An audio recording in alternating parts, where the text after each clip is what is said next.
শুভ সকাল বন্ধুরা, কেমন আছো সবাই? আশা করি সবাই ভালো আছো, আমরাও ভালো আছি। আজকে বৃহস্পতিবার, আরও একটা নতুন ভিডিওর সাথে আমার চ্যানেলে তোমাদেরকে অনেক অনেক ওয়েলকাম। তো দেখো, সকালবেলা আমি স্নান করে পুজো দিয়ে নিয়েছি, কিন্তু বিছানাটা কাচবো, কিন্তু আগে তোলা ছিল না। এখন ভাবলাম না, বিছানাটা গুছিয়ে ভালো করে তুলে নিই। চাদরটা পাল্টে নিয়েছি, বিছানার চাদরটা কেচে দেবো। আর এই দিকে নতুন একটা চাদর পেতে নিচ্ছি, বালিশের ওরগুলোও লাগিয়েছি, দেখো বালিশের মধ্যে ভরে নিয়েছি। আর এদিকে চাদরটা তুলে নতুন আর একটা চাদর আমি বিছানার মধ্যে পেতে নিচ্ছি। চাদরটা না জানো, বিছানা চাদরটা কদিন মানে সপ্তাহে 2 দিন কাচলে বেশি ভালো হয়, কিন্তু আমার হয়ে ওঠে না, সময় হয় না। তার জন্য আমি একদিন, সপ্তাহে একটা দিন বেছে নিই কাচার জন্য। তো আজকে সকাল থেকে কোথাও যাওয়ার ছিল, তারপর হঠাৎ করে ভাবলাম কখন যাব, আজকে বেরোতে বেরোতে 12টা বেজে যাবে। তাহলে ভাবলাম 12টায় যখন বেরোবো, অনেকটা হাতে সময় রয়েছে, পুজো দেওয়া শেষ, তাহলে আমি এখন বিছানা চাদরটা তুলে কেচে দিই। ঝটপট করে কেচে নিলে তারপর বেরোতে পারবো, আর রান্নাবান্না করে বেরিয়ে পড়বো। তো চলো, দেখো আমার চাদরটা পাল্টানো হয়ে গেছে। আর ঘরের মধ্যে যদি একটু মানে চাদরটা ভালোভাবে গোছানো থাকে না, বিছানাটা, তাহলে বেশ ভালোই লাগে। আর আমি একটু তাড়াহুড়ো করে কাজটা করছি। আর বাইরের দিকটা দেখো, এখনও কুয়াশা আর হাওয়া দিচ্ছে, কি ভীষণ ঠান্ডা লাগছিল। তার মধ্যে আমি মাথায় দিয়েছি তেল, এত পরিমাণে তেল দিয়েছি, একদম চপচপা করে দিয়েছি। তো দেখো আমার বিছানা তোলা শেষ। গাইস, কালকে গেছিলাম আলিপুরে। তো আলিপুরে গেলাম, আর কিছু আনবো না, এটা তো হয় না। আলিপুর থেকে দেখো এই যে এই সোয়েটারটা নিয়ে এসেছি। এই যে, যদিও আমার কাছে এখন নতুন সোয়েটার রয়েছে, কারণ আগের সপ্তাহে আলিপুর গেছিলাম তখন একটা এনেছি, তোমরা দেখেছিলে। তো এই যে এই সোয়েটারটা, এই সোয়েটারটা আমি এই জন্য নিলাম, এই যে দুপাশেই পকেটেই দেখো একটা, আর এই পাশটা তো দুপাশেই পকেট, আমার খুব ভালো লেগেছে। এই যে তোমাদের কেমন লেগেছে একটু কমেন্টস করে জানিও। দাঁড়াও একটু খুলে আমি ভালো করে সামনাটা দেখাই। এই দেখো, ওই বুধবার এনেছিলাম লালটা, আর এই বুধবার এনেছি এটা। এই দেখো কেমন হয়েছে, দাঁড়াও লালটাও একটু দেখাই।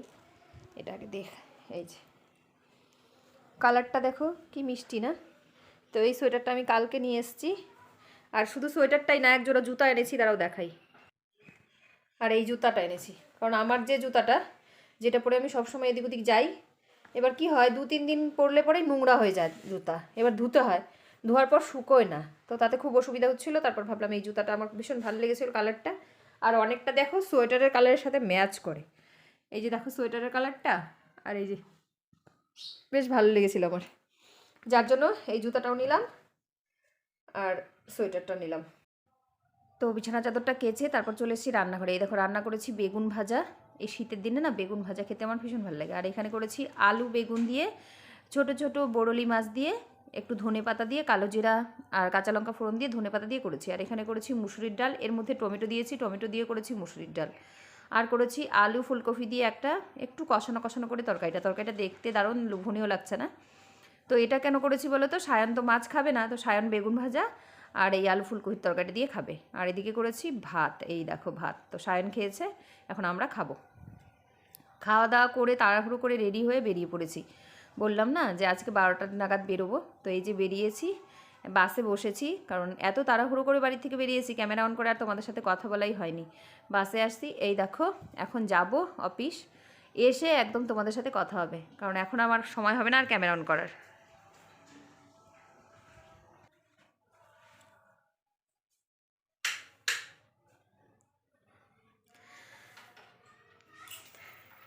তো গাইজ এখন বাজে সন্ধে 5টা 10। সেই যে সকালবেলায় গেছিলাম, এখন আসলাম বাড়িতে। ওখানে টিফিনে দিয়েছিল বিরিয়ানি আমাদেরকে, মানে লাঞ্চে দিয়েছিল বিরিয়ানি, টিফিন না সরি, লাঞ্চে দিয়েছিল বিরিয়ানি। বিরিয়ানি খাইনি, বিরিয়ানিটা প্যাকেট করে আমি বাড়ি নিয়ে এসেছিলাম। এই যে বাড়িতে এসে বিরিয়ানিটা খেলাম। ওখানে খাইনি, তার কারণ আমি জল নিয়ে যাইনি, জলের বোতল আবার নিয়ে আসো এই সেই, মানে আর ইচ্ছেও করছিল না খেতে, তার জন্য খাইনি। বাড়িতে নিয়ে এসে খেলাম। আর এখন আর তো খাবো না, রাতেরবেলা যখন খাবো, কিছু একটা রয়েছে এখানে জল করছে, তখন তোমাদেরকে আমি কি রান্না করেছি সেটা শেয়ার করব। আর সারাটা দিন তো বাইরে বাইরেই কাটলো, মানে অফিসে কাটলো, বাইরে বাইরে বললে ভুল, বাইরে বাইরে তো আর ঘোরাঘুরি করিনি। অনেক কাজ হয়েছে আজকে অনেক। আর এখন একটুখানি দোকানে বসবো, কারণ সায়ন দোকানে বসে আছে রেগে বেগে একদম অস্থির। এখন গিয়ে আমি দোকানে বসবো, দোকান থেকে এসে তারপর আবার ভিডিওটা কন্টিনিউ করব।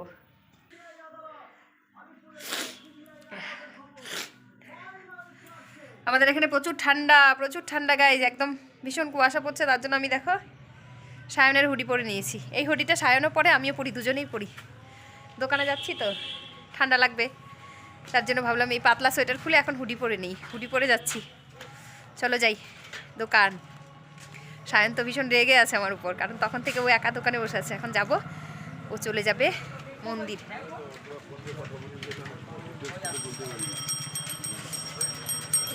চলে এসেছি রাস্তায়। হ্যাঁ আমি তো জানতাছি, এখানে আমি আসলাম। চলো